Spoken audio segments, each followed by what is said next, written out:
today's ETF Prism Report, we're going to cover what is normally a very boring subject, but extremely important, and that's regulation. Right now at Tarosa, our research department is monitoring three key pieces of regulation out there. The first is the SEC liquidity rule. We got our final draft a couple weeks ago. It will definitely have an effect on large fund families like Vanguard in the future, as well as little niche funds like Hack or Egypt. Number two, the SEC derivatives rule. And for ETFs, this will likely have an impact on the leveraged three times products as well as the inverse ETFs out there. The most important one, number three, is the DOL fiduciary rule.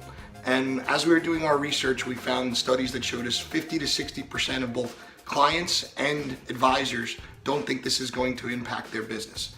Well, I'm not a lawyer, but I do believe they're wrong. So these are our opinions and our takeaways. So first, what is a fiduciary? Well, fiduciary just means acting in your client's best interest, right? And the expansion of this rule is all about getting rid of certain exemptions or things that allowed people to use mutual funds to hide some fees and things like that. But furthermore, the extension of the rule has a massive impact on the requirements for documentation of all these decisions. So that's partially why ETFs are such a great fit here. They're liquid, they're transparent, they're low cost, they're all the things we've talked about in the past. And with that, I'd like to give you kind of 5 key takeaways that I found as we've done the research on this DOL fiduciary rule.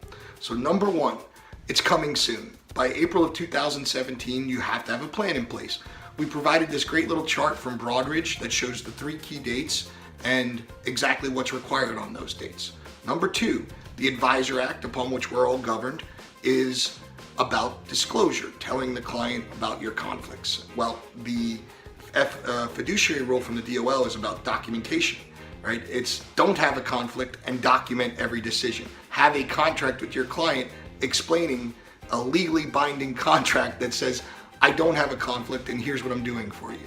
Number three, it applies to ERISA or IRA accounts, but that doesn't mean you shouldn't apply it across all of your accounts. Treating one client different than the other doesn't make a lot of sense, both logistically and as a fiduciary. So even though these rules apply only to ERISA, they will likely apply across your entire book. Number four, it's all about fees, fees, fees, fees. Yes, they bring it up over and over and over again, but it's also about ESG. It's also about buying the right product for your client. So using intelligent tools to make good decisions is key, and documenting them. Number five, enforcement.